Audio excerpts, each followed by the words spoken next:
In the fall of 2005, life on the Avery salvage yard in Manitowoc County, Wisconsin, was routine for the large extended family that lived and worked there. Among them was Bobby Dassey, a 19-year-old who lived in a nearby trailer with his mother and siblings. Bobby worked night shifts and often slept during the afternoon.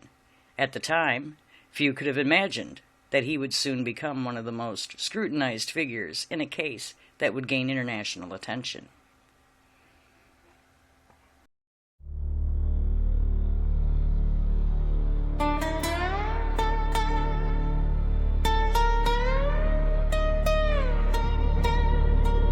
The FBI states that any given time,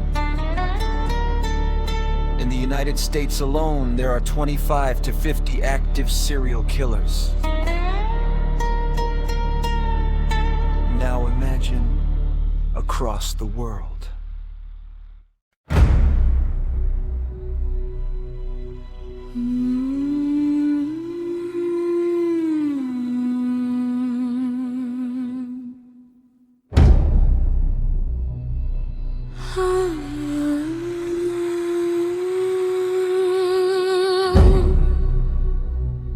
Cold case,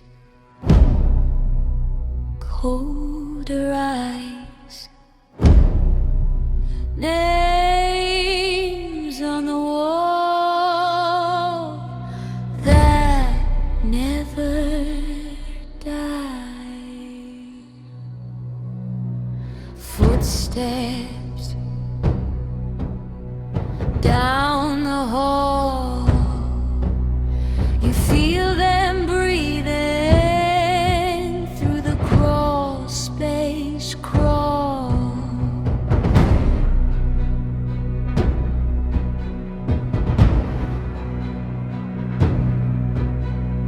Old tape hiss, red stained file, photographs spread in a crooked pile. Every story starts the same. Someone vanishes, someone learns a name. Blood in the static, faces in the dark. Every whispered rumor is a funeral spark. Run from the shadow, but the shadow stays. We are the voice of the unsaid.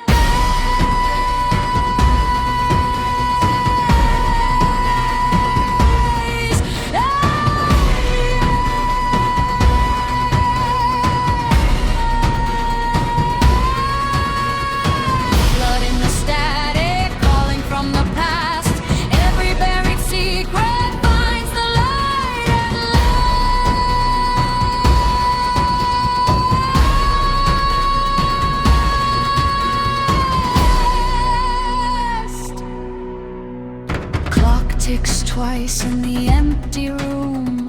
One for the question, one for the tomb. Follow the pattern thread by thread. Every cold breath leads back to the dead. Blood in the static, faces in the dark. Every whispered rumor is a funeral spark. Run from the shadow, but the shadow stays.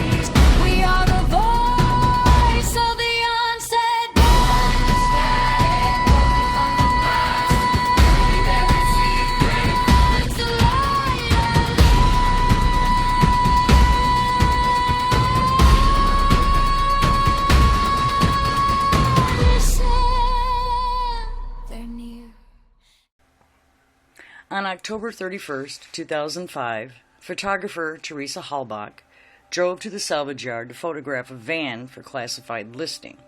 The appointment had been arranged by Stephen Avery, who lived nearby on the property. Phone records and appointment logs placed Halbach's arrival at approximately 2:30 in the afternoon. What happened next would become the subject of years of investigation, courtroom testimony, and public debate. Now, according to Bobby Dassey's statement to investigators, he'd been sleeping in the Dassey family trailer after working overnight. At some point that afternoon, he woke up and looked outside. From the window, he could see Halbach's vehicle, a dark green Toyota RAV4, parked near Avery's trailer. Bobby reported that he saw Halbach walking toward Avery's residence, and this observation would later become a key element in establishing the timeline of her final known movements. Bobby also stated that shortly after seeing Halbach arrive, he claims he left the property to go bow hunting. He also claimed that when he departed, Halbach's vehicle was still parked near Avery's trailer. He also claimed that he never saw her leave the salvage yard. These statements would later be repeated in court and were used by prosecutors to support the argument that Halbach remained on the property after her appointment with Avery.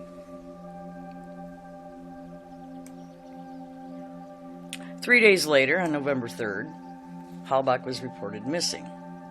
A search effort began, and on November 5th, investigators discovered her Toyota RAV4 concealed within the Avery salvage yard. The discovery quickly focused attention on Stephen Avery, and over the following days, investigators uncovered additional evidence, including burned bone fragments found in a burn pit behind Avery's trailer and items belonging to Halbach in burn barrels on the property. Avery was arrested and charged with her murder. As the investigation continued, Bobby Dassey became an important witness. His account helped investigators reconstruct Halbach's arrival at the salvage yard and her movements shortly afterward. In 2007, during Avery's trial, Bobby testified on oath. He repeated his earlier statements. He saw Halbach arrive, saw her walking around, and then left shortly afterward to go hunting. His testimony helped establish the prosecution's narrative that Halbach was last seen alive near Avery's home.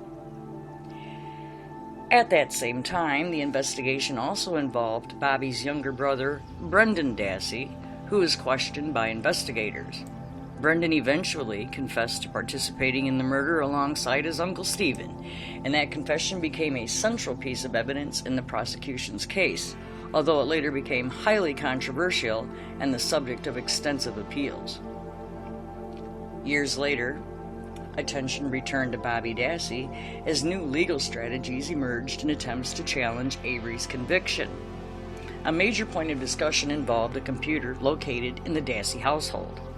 A forensic analysis reportedly revealed internet searches and images involving violent pornography, torture themes, and graphic depictions of death and mutilation.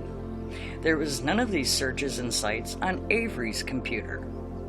Defense investigators later argued that many of the searches occurred during times when Bobby was likely the primary user at home. Prosecutors, however, maintained that the computer was shared by multiple members of the household, and that the material was unrelated to the crime.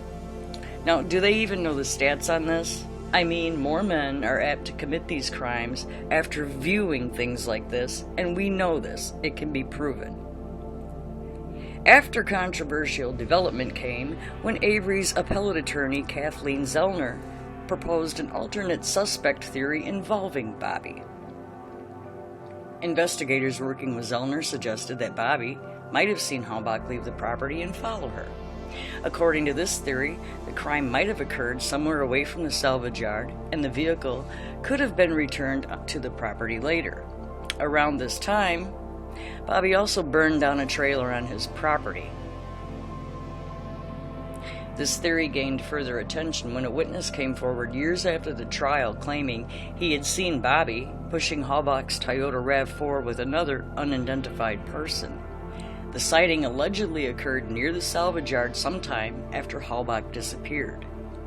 Defense attorneys argued that the statement could support the possibility that the vehicle had been moved onto the property after the crime. However, because the witness came forward many years later and the claim could not be independently verified, courts did not accept this as definitive evidence. Critics of the investigation have also pointed to uncertainties in Bobby's timeline on the day Halbach disappeared. Questions have been raised about the exact time he left to go hunting, the route he traveled, and how long he remained in the woods. These gaps have fueled speculation among some observers, though they're not considered sufficient evidence to implicate him in a crime. Despite years of public debate and renewed scrutiny, investigators have never identified physical evidence linking Bobby Dassey to the murder of Teresa Halbach. No DNA, fingerprints, or forensic evidence has been presented connecting him to Halbach's vehicle or remains. As a result, he's never been charged with a crime in relation to the case. Meanwhile, the convictions of Stephen Avery and Brendan Dassey remain in place. Avery is serving a life sentence without parole, while Brendan remains incarcerated with the possibility of parole decades in the future. The case gained worldwide attention through the Netflix documentary Making a Murderer, which examined the investigation, the trials, and the ongoing debate surrounding the evidence. Today, Bobby Dassey remains a private citizen who continues to deny any involvement in Teresa Halbach's death. Yet his role as one of the last people known to see her alive ensures that his actions and statements on that autumn afternoon in 2005 kind of remain part of a larger mystery that continues to surround the case, and worth investigating into more. Just my opinion, which means nothing, but the trailer that Bobby burned on his property could have had all the evidence incited to convict, at least spread around the area, right? In my opinion, it's more than possible, but that's just me. And as always, I thank you for watching.